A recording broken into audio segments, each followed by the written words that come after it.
You're listening to the Do Something More podcast, and this is episode 6 with Carol Kimball giving advice on finding meaningful ways to serve while raising a family.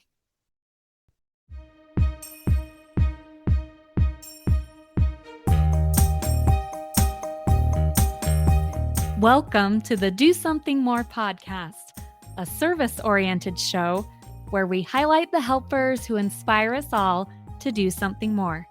I'm your host, Melissa Draper. Thank you so much for being here.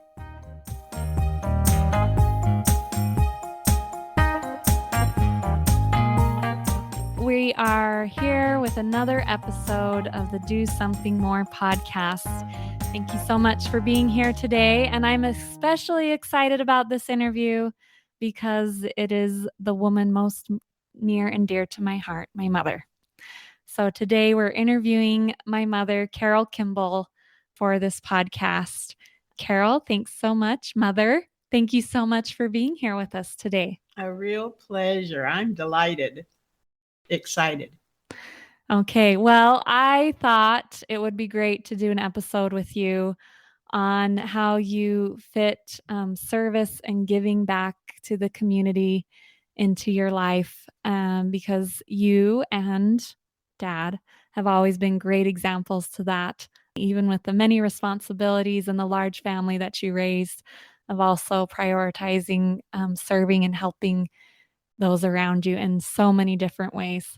So we're going to get a little bit into that for this episode, but first I would love to just have you introduce yourself. Well, I did not get married until I was 30. And so I had time to do some things that filled the space, but it didn't just fill it. It was invigorating. I was able to graduate from BYU. I was able to serve a mission in Italy, and when it was first open, and I came back and even worked on a master's degree. And so those years before I got married were very, very full. And I appreciated afterwards, later looking back, the opportunity to have those years to learn and to grow and to know myself. And then I met my husband. And when I met him, his first wife had passed away and he had 4 little kids. They were ages 1 to 7. I was excited and not overwhelmed because I was anxious to have the opportunity to be a mother and a wife. And so I just enveloped those children, and then we were able to have 8 more. And we also experienced the pain of loss. Our 3rd son passed away when he was 6 days old. So life for me now, I feel like it's just rich because I've been able to live it and experience it. Very full life. Yep. Lots of different experiences that we could talk about in any podcast subject, I think. I tell my grandchildren that I have a story to match any subject. If they bring something up, I've got a story because long life, rich experiences. Yep. Yeah, that's what a good full life will give you. But today we're going to focus a little bit more on the ways that you have found to serve during all those years of raising a family and being part of a community. So I just want to go over, we kind of went over some of them. I wanted to share something. Yeah. When you first made, indicated you wanted to do that, I thought to myself, what have I done? And then when you reminded me, and then I started to realize, oh, yes, that's why my life is rich, is I didn't just raise a family. I was very involved with all of the children. And I also had talents that I recognized I had received, had the blessing of school. I forgot to mention that I taught high school for 3 years.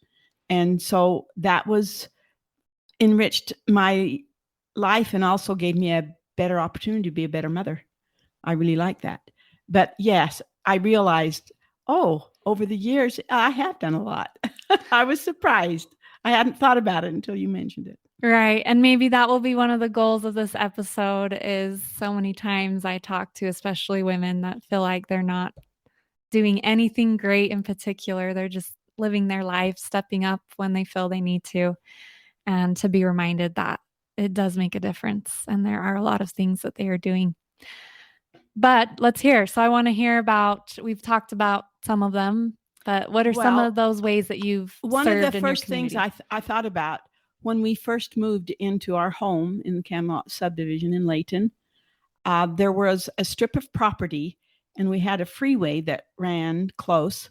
And this strip of property had planned to be developed.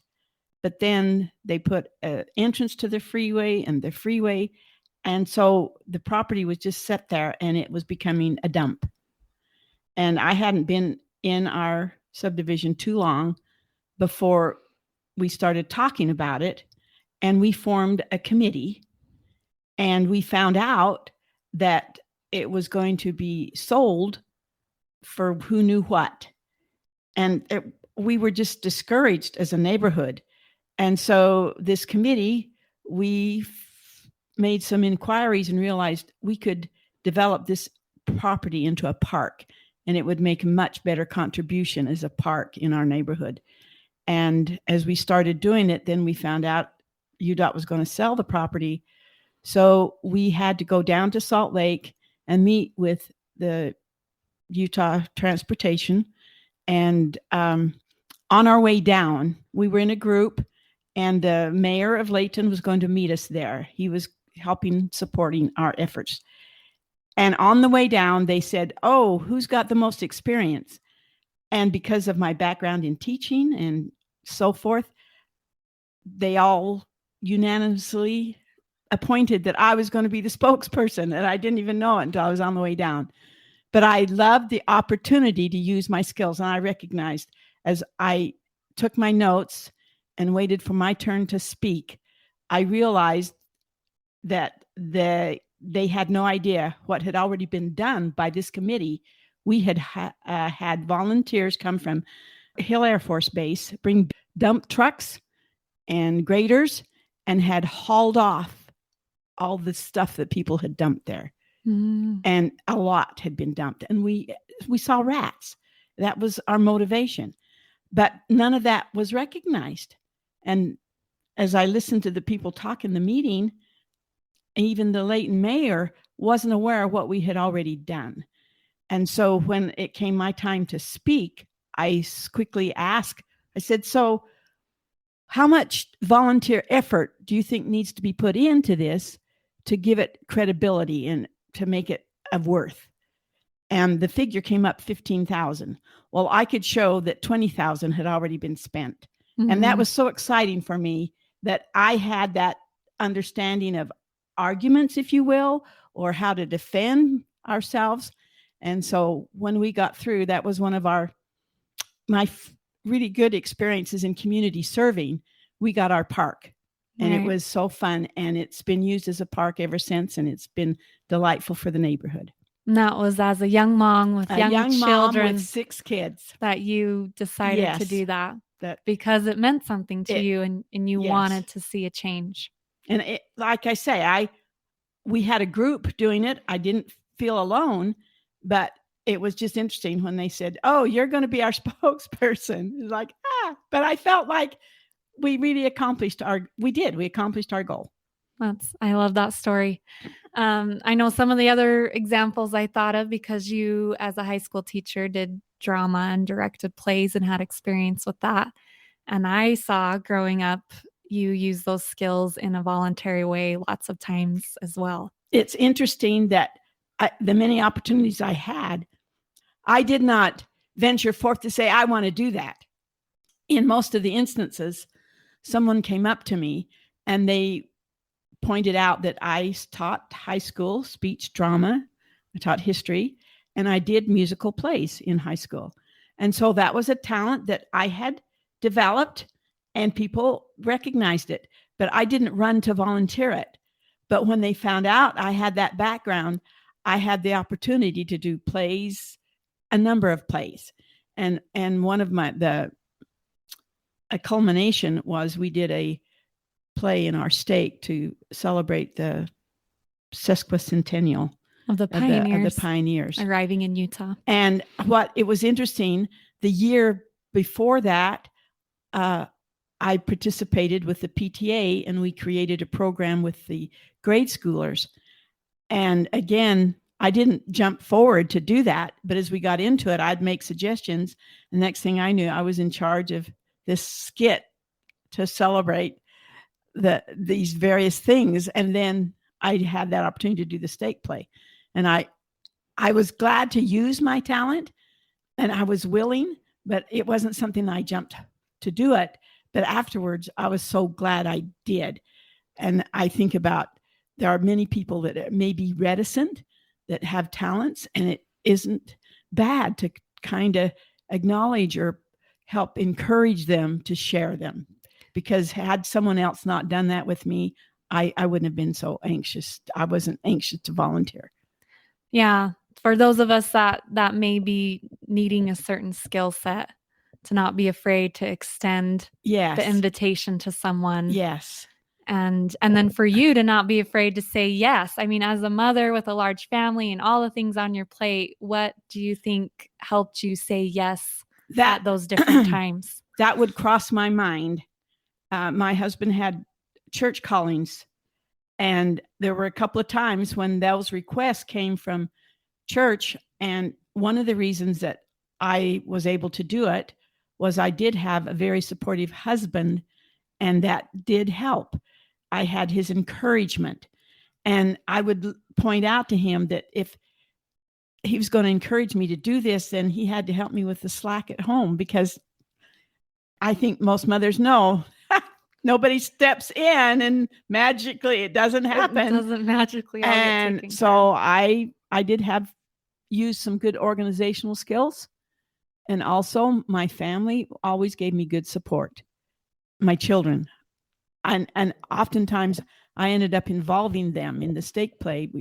It was a family affair. Everybody had a part. Yeah, I love that you bring up that point, because I think often if we are wanting service to be part of our lives and we have a family, we have to make it a family affair.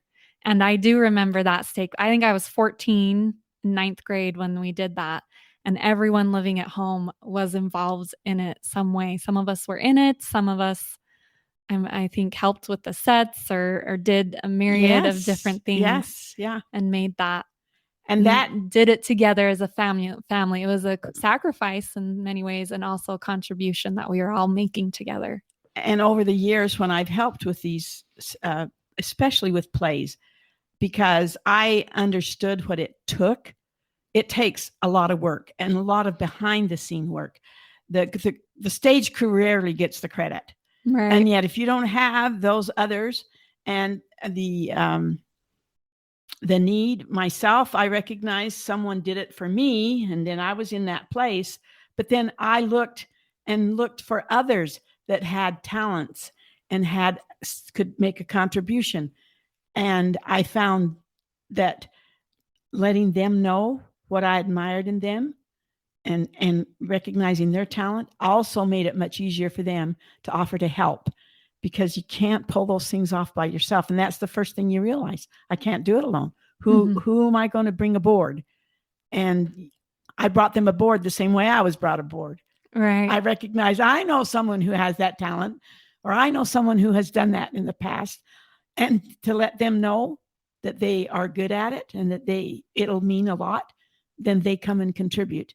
And letting others know those things that are good in them, even though we all have other challenges. But it's amazing when you acknowledge the good in people and what you recognize in them, they come forward and are willing to make that contribution, because you can't do it by yourself.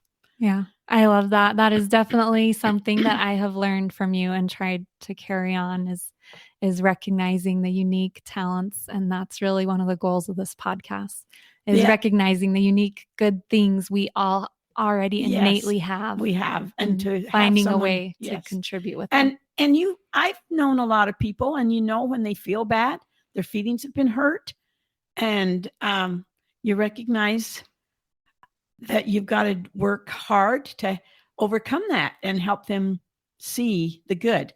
I just think it's a lot easier to look for someone who doesn't have the limelight. when you need helpers. And there's lots of people that don't have the limelight.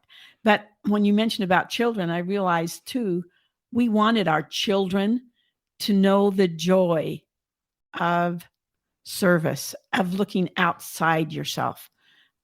I recognize it even more now, but one of our fun things that we did to volunteer, because we had this large family, Right. we loved Christmas time. And we involved the whole family, and we looked for someone who wouldn't be able to have the kind of Christmas. There was people were out of work or sickness, but we looked for those that personally we wanted to find someone. I'm sure that there are times that they might not remember the gifts they got, but they'll remember the surprise we gave someone. And we worked hard to make it a surprise, and delivering it and being hidden, our stories of how we escaped and nobody discovered who it was. And then hearing the family and hearing some of the kids talk. And you knew it was you, but it was so fun to keep it a secret. And so all of those things were fun. And I recognize, years later, the kids probably remembered that as much as they ever did the gifts that they got. Yes, and I do have memories of that a lot. So much so that we have continued that tradition in our family. And that element of anonymity is, I think, my kids' favorite part. Yeah. Of the running away and dropping something off on a doorstep or doing it secretly for someone that could use that. So I love that example. So I love that where we've gone so far with this conversation and ways that you can fit service in a busy life is the one to just recognize the natural gifts and talents you already naturally have, and the ways that you can simply do that. I mean, with those plays, you said you never tried to do something that you couldn't do or to take on a new task that you had no idea how to fulfill. Yeah. You did the ones you knew how to do, and then recognize that in others. And I always knew someone that I could reach out to. Like I say, when we did the stake play on the Sesquicentennial, another thing, for whatever reason, I decided it would have more meaning if we involved stories from the actual people in the stake. The play would just have a lot more meaning. And so that meant that we didn't just do a play, we wrote the play first. And immediately I looked to someone that I knew had those talents. And she was like, but Bev, I can't do it without you. Mm-hmm. And she came aboard, and we spent many, many hours, and we invited people to bring the stories, to write the story and submit them. And then we printed all of the stories up in a booklet for the stake. And then we put a little star by the ones that we used in the play. But fun things that you learn. So our last name is Kimball. Heber C. Kimball he was baptized the first person in England on the river Ribble. Well, so that was our story. But then came in from the stake, the Watt family, and George C. Watt was the one who was baptized at the river Ribble. And then another story came in from a Clegg, and she said, no one knows this, but my ancestor is the one that lost that race to the river Ribble. And so that was so fun to learn that and to put that scene in the stake play. And we had two young men running down the aisles to see who would who would win to be baptized by Heber C. Kimball. And so that was one of our favorite all their scenes. ancestors were living in all the same area. We're living in within the boundary of our stake. That's a great experience. So that's just one of those things that come when you get involved. So another thing that came to mind for me that you did in the past on the same topic of recognizing the skills we already have is when you got the opportunity to volunteer for the Olympics when they came here to Salt Lake. And I think I remember this because we went and interviewed, they actually would interview volunteers after you submitted your application to see what skills you had and where they could use you. So I remember we went to our interview at the same time. And the opportunities that came apart with that because of your Italian background and being able to speak Italian. Yes. And I loved, because I didn't, that's the fun thing, is you go and you wonder, where will they assign me? And we ended up being assigned at a front office on the, where did they have the headquarters? On the military there on University of Utah. Oh, right. Yeah. But I got assigned this front office. So we got to interact with this. We got to see the stars of the Olympics, and we would all, did you see so-and-so? Or did you see who came in? But my favorite memory of putting skills to work, it was near the end, and we had a representatives from a particular country in Eastern Europe, and they came in, and they were literally in tears, and they hadn't got their tickets, and it was time to be leaving. And they said, we've talked to our country, we've talked to these people, and they said the tickets are here, but they weren't there. And so it was fun for our little group to investigate. And the mailman came in, and we said, where's the mail? These people haven't gotten their tickets. It's held off the premises. It was just after 9/11. Everything was inspected. They held the mail for 5 days to make sure there wasn't anything in it that was going to be dangerous. No one knew that. And the minute we found that out, we told him the plight of these people, and he said, oh, well, we can go find the tickets, and we can give it to them there. We just can't give it to them here where the Olympics are going on. And so we literally got kissed, and they brought us all these presents from their country because we found out how to get their tickets. Yeah. And it was just fun, just a little thing. Just a unique experience. Yeah. And then we got to hand out they have a gift package. And I also got to go and hand those out to the actual performers. And the performers didn't come pick them up all the time, but a number of times they did. So that was a little plus for us. We just thought that was cool. For different interactions. Yeah, that was definitely a unique experience that you got to have. But it was something as big as the Olympics. I love hearing stories like that are personal. Well, you're really helping just an individual. What was fun, we got to go over to Italy in 2004, and we were in the same area where they were preparing for the Olympics of 2006. Right, which is why you'd gotten some of those opportunities, was the next Winter Olympics. Yes. After the Salt Lake was Italy. So, yeah. But we and it was so fun because they would show us, and we got to stay in a couple of accommodations that they were preparing, and then they'd ask us, so is it good? What did they do in Salt Lake? And I loved that we'd had that opportunity, and I shared that with them. It was just fun.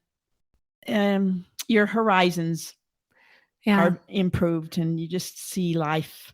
Yeah, you'll never know what experiences you're having now by volunteering or helping in a certain way, and how that will impact an experience in the future. Yeah. So I love that. Well, yeah, so those are all great things to go with that. Recognizing the talents that you do have are a great way to fit service into a busy life. And then the second one that I think you kind of went over to was that involving your family and making service part of your family and having everyone work on it together is a great way to involve that and story have about service the in your park. life. I took the whole family up to do cleanup, and that's really good. And it helps them to be more observant and aware of what's going on, and that they can do something. But yes, right. I was going to mention another thought that came to me. I did a lot of volunteering in school. Right. Because I wanted to be more aware of my children. And that is a great way. Schools it's a tough job. And I just found so much advantage to it. I really was doing it for the advantages. I never thought about the service. But now talking to you and thinking, I also know how much service, and watching teachers. Teachers love to have volunteers. They always have things that you can do in the class. And then if by chance your child is struggling, oh my goodness, you have such a much better advantage to interact with the teacher and to try to solve those problems or help them. But also, one story I remember, I had a son who had lost a lot of hearing because he had fluid in his ears, and we hadn't become aware of it. And as we become aware of it, and I had neighbors that helped me become aware of what was available to me to help him. But because of learning that, after that, I became much more aware. When I was volunteering in school, I could tell when a child couldn't hear. And there was a child he was Hispanic. His family were migrant workers. And so he wasn't even in a school the whole school year. But when I heard him, and everybody just said he was behind because he didn't get in school. The minute I started working with him, I pointed out to the teacher, he can't hear. And they did some research, and he had lost the hearing in one ear because of the fluid had hardened. But we caught it so that one ear was still good. And just because I was a mother and had experienced that with my own child, I could pick that up when children were having a hard time hearing. I felt like that was a nice contribution I could make. It's just because I was a mother. And I volunteered in schools until my kids were not in school anymore. Yes, you did. And so that was 11 kids, 20 years. It's a lot of volunteering in the school. And I love that too, that you bring up that many times the ways that we can serve is because of our own past experiences or challenges that we've been through. And that can be a huge motivation to want to help others be able to navigate those paths that we had to navigate ourselves, and to extend that help and that love. I've actually had many a mother say, oh, they listen to you. And I've tried to help them understand that part of it was, but I've gone and given of myself. I've volunteered. I've made a contribution. Yes, they listened to me. And it was true. That was a good thing. I appreciated that. But I know that teachers do appreciate parents who will volunteer and are there to make a contribution and help. Yeah. Well, and so I love that too, that a way, if you're thinking of wanting to incorporate service in your life, another facet is to think of the things that you want to have a voice in, or you want to have a say in. That many times, to be able to have a say, whether it's in the school or politically, or even in a church setting or in different settings civically, that to show up and to be there in different times can help with those situations. Yes, I volunteered politically. I'm active, but it's true. Once you do something, you get a voice. And I volunteered because of my children. I wanted them to be safe. And so I've been in many city councils and other meetings because they needed crossing guards or they needed a bus. And sometimes we didn't feel like we were heard. And I had an experience where we were working on another challenge in a particular school, and we went down to, I'm the one that pointed out to them, you need to go meet. And they said, well, they won't meet with us. Because of past experience, I said, well, let them know you'll go give your information to the local newspaper then, and maybe they'll listen. And she called me back and said, I have an appointment. And that wasn't to be mean, but it was just my experience taught me, because I had volunteered, I knew, and we needed to get an appointment with certain leaders in the school district. And yes, they're busy, etc. And her first approach, they hadn't listened to us. But when she told them if they weren't interested, we would go ahead and take the information to the local newspaper, all of a sudden they had time for us. And we were able to accomplish our goal again, not with anger, not with meanness, but with purpose. Right. And we knew we had the information. We knew it was accurate. and we knew something needed to be done to protect our children. Right. Your motivation wasn't to try and hang someone out to dry. No. It was to help in a situation you felt needed changing. Yep. Yeah, I love that. Well, this has been a really fun conversation. I've heard stories that I knew and stories I hadn't heard before. So all of it has been great. But just before we wrap things up, I would love to hear any final words of encouragement or advice that you would give to maybe particularly a mother with children in the home that's feeling those things, but has also felt a pull to be involved in her community in some way. What encouragement or advice would you give to someone that's thinking or pondering those things? Well, I heard it was from years ago. It was something from President Kimball, but it was when we're feeling really down or things are really hard, the best thing to move us and to lift us is to look outside of ourselves. Sometimes that sounds a little cruel. That sounds like you don't understand, but that's been my experience.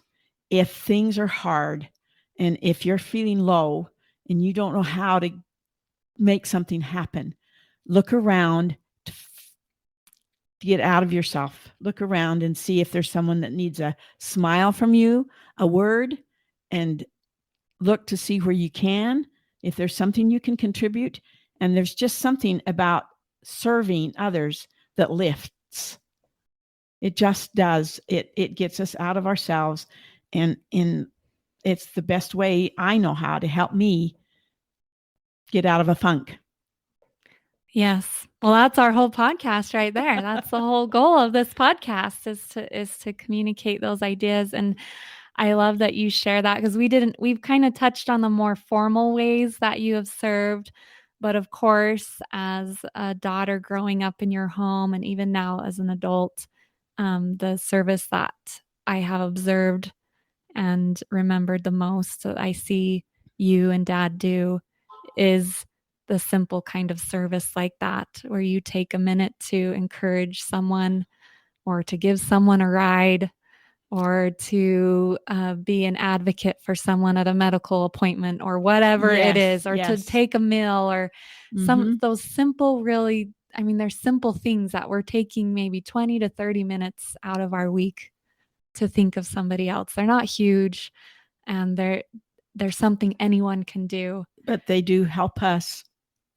And the other thing you realize is I have learned also, because I am a busy mother.